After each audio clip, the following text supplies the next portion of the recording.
नमस्कार साथियों। आप अगर अकाउंटिंग प्रोफेशनल्स हो, चार्टर्ड अकाउंटेंट हो, टैक्स कंसल्टेंट हो और आप अगर ज़ो में, टैली में, क्विक बुक्स में और कहीं और सॉफ्टवेयर्स में अगर अकाउंटिंग करते हो और अकाउंटिंग करते समय आपको बहुत सी बार अकाउंटिंग स्टैंडर्ड्स का सामना करना पड़ता है, इंडियन अकाउंटिंग स्टैंडर्ड्स का सामना करता है। कई-कई बार अगर आप इंटरनेशनल लेवल पे काम करती है तो उसमें आपको इंटरनेशनल फाइनेंशियल रिपोर्टिंग स्टैंडर्ड्स का भी सामना करना पड़ता है। तो ऐसे ही केस में आज हम चर्चा करने वाले हैं कि भाई अकाउंटिंग स्टैंडर्ड्स क्या होती है, इंड एस क्या होती है और आईएफआरएस क्या होती है। तो इसी के साथ मैं सीए गणेश निकम और आज हमारे गेस्ट है सीए देवेन कुलकर्णी। दिखने के लिए तो बहुत यंग दिख रहे। तो आज हम चर्चा करेंगे कि भाई इंड एस, अकाउंटिंग स्टैंडर्ड्स और आईएफआरएस। तो मैं देवेन जी को रिक्वेस्ट करता हूँ कि देवेन जी आप आसान भाषा में हमारे दर्शकों को बताइए कि भाई अकाउंटिंग स्टैंडर्ड्स क्या है, इंड एस क्या है और इंटरनेशनल फाइनेंशियल रिपोर्टिंग स्टैंडर्ड्स क्या है। पहले तो मैं आपका धन्यवाद देता हूँ कि आपने मुझे इधर थोड़ा बहुत गाइड करने के लिए बुलाया। ये एक सौभाग्य आपने मुझे दिया। तो अभी मैं आपके सवाल पे आता हूँ। एक्चुअली अकाउंटिंग स्टैंडर्ड्स मतलब क्या, ये मैं पहले पहले बोलना चाहूँगा।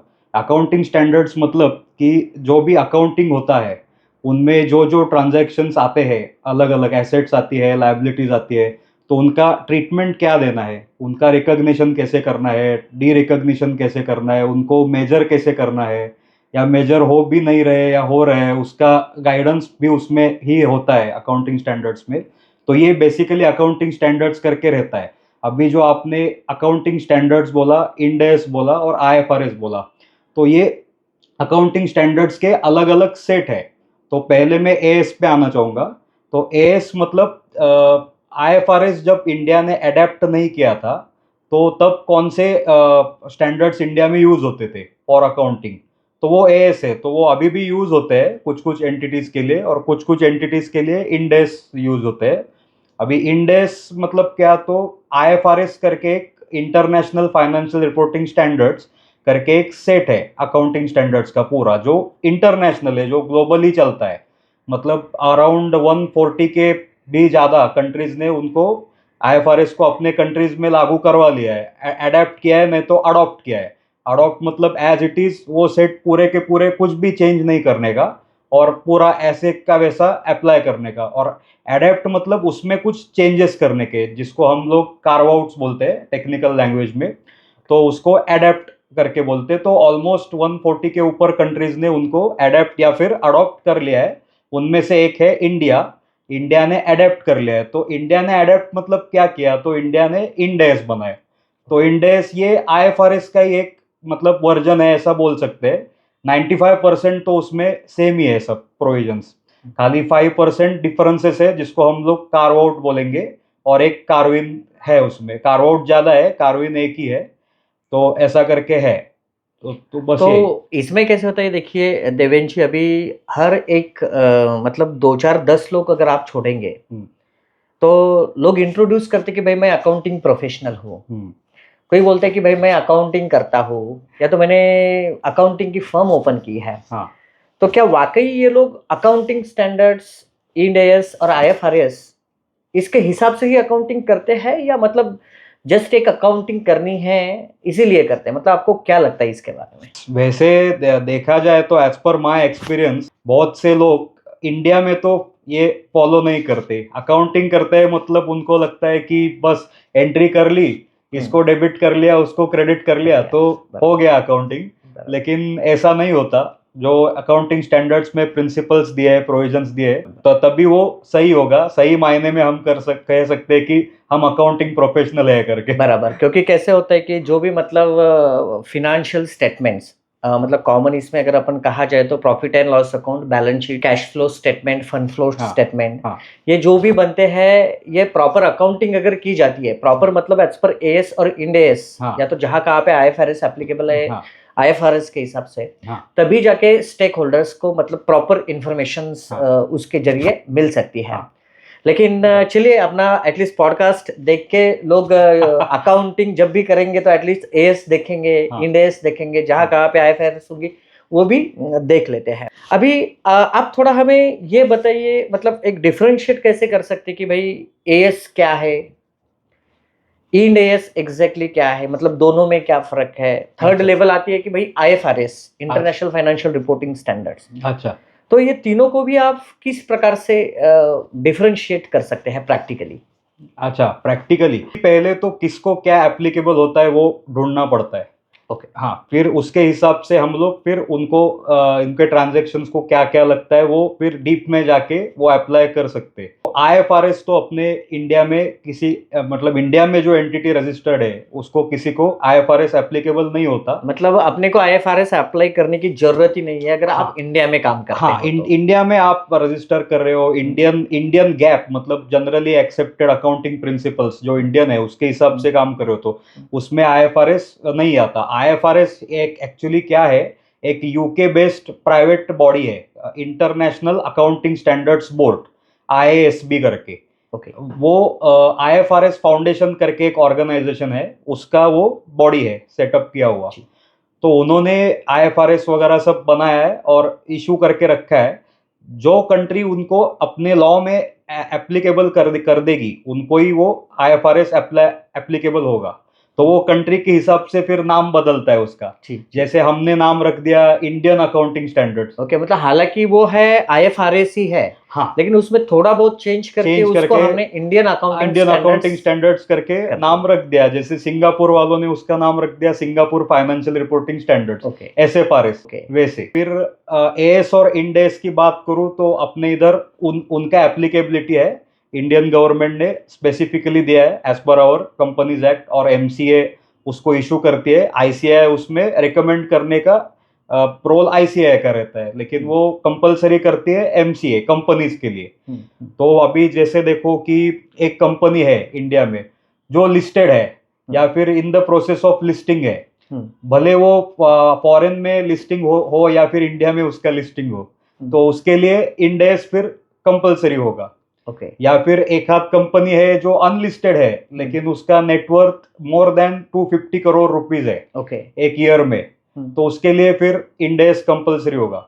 ओके। फिर जो कंपनीज है जिनको इंड एएस कंपलसरी नहीं है या फिर एप्लीकेबल नहीं है, तो उनके लिए फिर एएस अप्लाई होगा जो पहले वाले एएस थे। अच्छा। हाँ। मतलब इंड एएस ऐसे ही कंपनी होगी, मतलब जो लिस्टेड है इंडिया में या तो in the process of listing है, तो उनके इंडिया में लिए लिस्टिंग है या फिर आउटसाइड इंडिया लिस्टिंग है, दोनों के लिए इंड एएस एप्लीकेबल होने वाला है। लेकिन अगर लिस्टेड नहीं है हाँ। और उसका जो नेटवर्थ है वो भी 250 करोड़ से कम है, हाँ, तो उनके लिए जो नॉर्मल अकाउंटिंग स्टैंडर्ड्स है जो आईसीआई ने बनाए हैं, यस, ओके, वो फॉलो करने पड़ते हैं। जो पहले वाले उसको एग्जिस्टिंग एएस भी बोलते हैं, तो वो उसको एप्लीकेबल होंगे। अभी आप कैसे के डिस्कशन में बार बार एक चीज का मतलब जिक्र कर रहे थे कि भाई गैप, इंडियन गैप, यस, मतलब जनरली एक्सेप्टेड अकाउंटिंग प्रिंसिपल्स, ये क्या है एग्जैक्टली?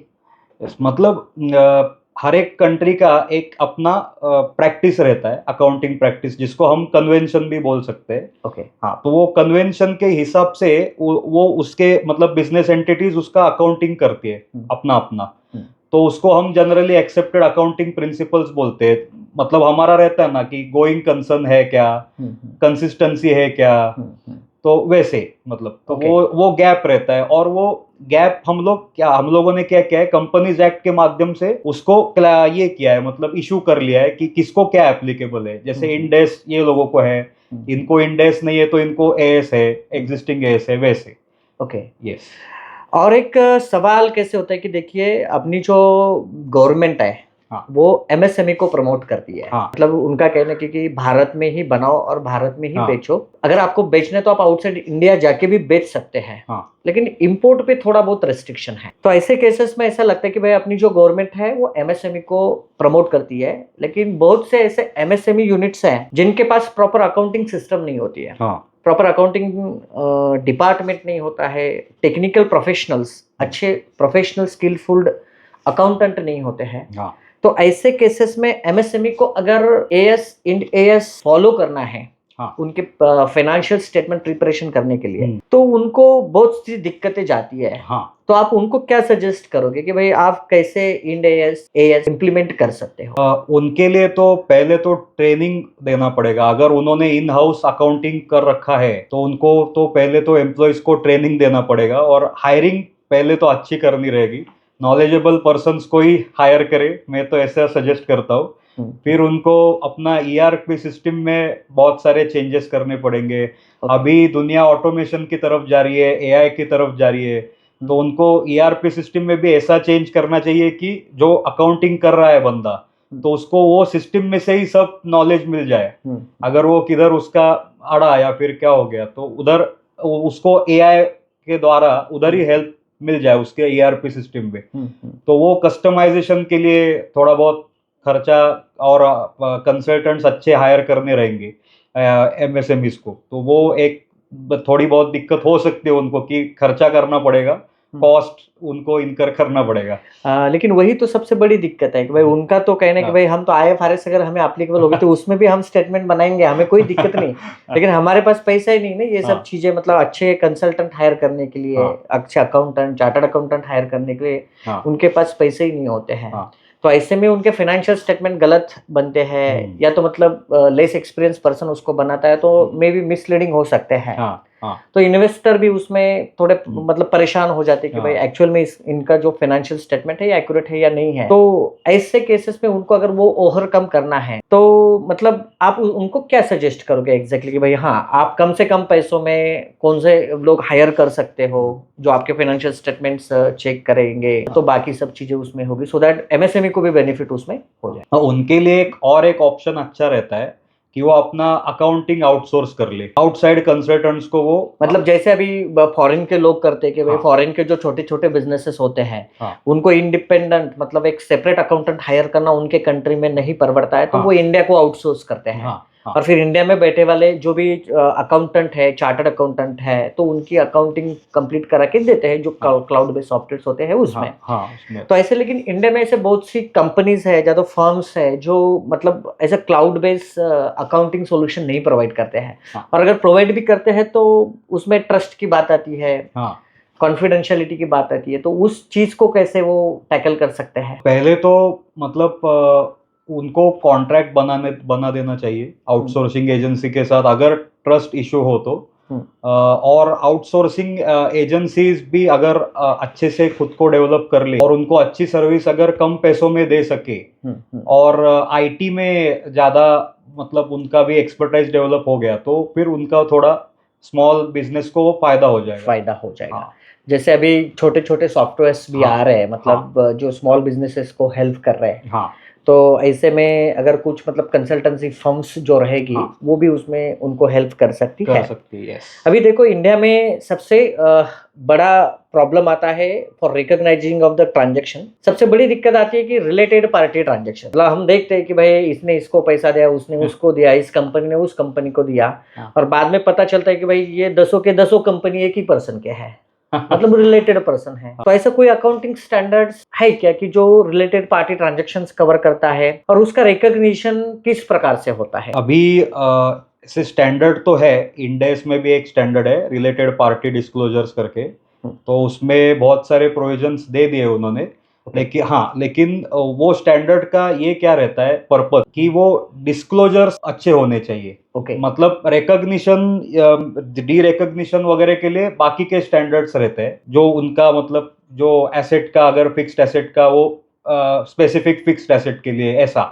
लेकिन ये स्टैंडर्ड जो है रिलेटेड पार्टी वो डिस्क्लोजर के लिए मतलब अगर कुछ ऐसे ट्रांजैक्शन हुए और जो बुक्स ऑफ अकाउंट्स में रिकॉर्ड के बाद में फाइनेंशियल स्टेटमेंट्स में वो आ गए, तो उसका डिस्क्लोजर देना अपने को पड़ता है कि भाई ये पार्टी ने इसको किया और ये सभी की सभी रिलेटेड पार्टी है, मतलब जितना भी पैसा घुमा है वो रिलेटेड पार्टी में ही घुमा है।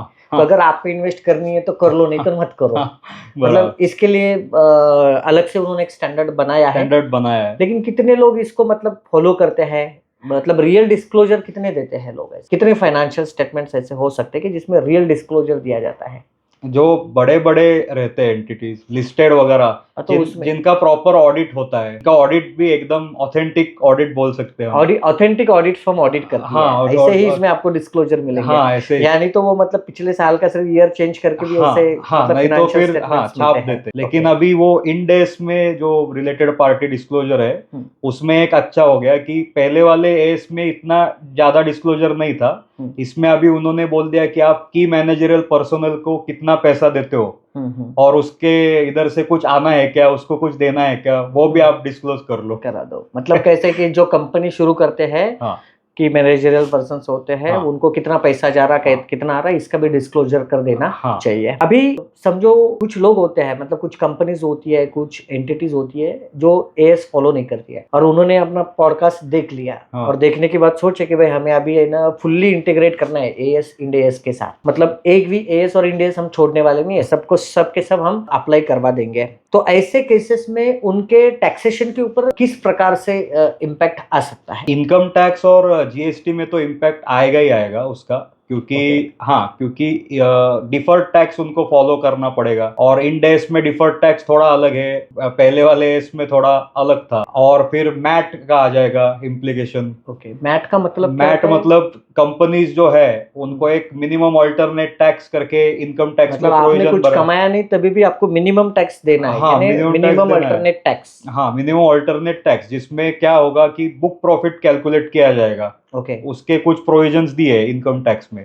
ओके। तो बुक प्रॉफिट पे आपको 18.5% से टैक्स कैलकुलेट करना होगा। इवन दो अपन ने कुछ नहीं कमाया, कुछ नहीं कमाया बुक प्रॉफिट निकाला, बुक प्रॉफिट के ऊपर अपने को हाँ 18.5% से टैक्स पे टैक्स पे करना हाँ, पड़ेगा। पड़ेगा। लेकिन अगर अगले साल में आपको कुछ कमाया, आपने टैक्स आपका बनता है, तो उसका क्रेडिट आपको अगले साल में मिल जाएगा उसमें। हाँ, ओके, तो उसका भी रिकॉग्निशन हम अभी इंडेस के हिसाब से कर सकते हैं। चलिए अभी तो अपन ने कैसे कि जो कंपनीज है, बिजनेसेस है, उनके बारे में कैसे और किस प्रकार से जा सकते हैं वो देखा है। लेकिन अगर कोई अकाउंटिंग प्रोफेशनल है जो एएस, इंड एएस और आईएफआरएस में डिग्री लेना चाहता है और वो पूरे के पूरे मतलब एक प्रोफेशनल पर्सन बनना चाहता है, तो कौन से ऐसे सर्टिफिकेशन आवश्यक है या तो लेना जरूरी है? अभी प्राइवेट ऑर्गेनाइजेशंस है, उनके सर्टिफिकेशन तो रहते ही है मार्केट में हमेशा। फिर एक आईएफआरएस में अगर आपको डिप्लोमा करना रहेगा जो ग्लोबली आपको रिकॉग्निशन दिलवा सकता है, तो उसके लिए आप ACCA करके यूके का इंस्टीट्यूट है, जैसे हमारा ICAI है, उधर यूके में ACCA है। ओके, तो वो एक डिप्लोमा इन आईएफआरएस करके आपको एक डिप्लोमा का कोर्स प्रोवाइड करते हैं, जिसका बहुत अच्छा रिकॉग्निशन है मार्केट में। फिर अगर आप एक चार्टर्ड अकाउंटेंट हो, इंडियन चार्टर्ड अकाउंटेंट, तो आप ICAI के भी कुछ कोर्सेज कर सकते हो। ICAI का भी डिप्लोमा इन आईएफआरएस है, और एक कोर्स ऑन इंडेस नाम का उनका अलग से एक इंडेस के ऊपर भी एक कोर्स है ICAI का कोर्स है। हाँ, और अगर आप किधर जॉब कर रहे हो, लाइक बिग 4 वगैरह फर्म्स में, डेलॉइट, PwC जैसे बड़े बड़े फर्म्स में, तो उनके उधर वो इन हाउस आपको ट्रेनिंग दे देते। ओके, हाँ, मतलब इंड एएस और आईएफआरएस की ट्रेनिंग उनको ऑलरेडी दी हाँ, जाती है, उनको इन हाउस दिया ही जाता है ट्रेनिंग। तो वो एक फायदा रहता है अगर उधर कोई काम कर रहा रहेगा तो, KPMG, डेलॉइट जैसे फर्म्स में। तो ये, लेकिन प्राइवेट ऑर्गेनाइजेशंस के मतलब इतना रिकॉग्निशन है कि नहीं हम कह नहीं सकते। लेकिन वो ACCA और अपना ICAI का तो बहुत मार्केट में नाम भी अच्छा है, आपको अच्छा रिकॉग्निशन मिल सकता है। सीए बोले तो वो बात ही अलग है, और उसके बाद वो ICAI ने कोर्स दिया है, वो तो बहुत बड़ी बात है। फिर चलेगा देवेंद्र साहब, आपने जो इन्फॉर्मेशन प्रोवाइड की है बहुत ही वैल्यूएबल है, और हम आपको हमेशा ऐसे ही बुलाते रहेंगे। और आप भी जरा नए नए किस्से लेके आओ, तो उसमें भी हमें भी अच्छा लगेगा और हमारे दर्शकों को भी अच्छा लगेगा। इसके साथ मैं सबका धन्यवाद कहता हूँ और देवेंद्र जी का भी धन्यवाद कहता हूँ। Thank you.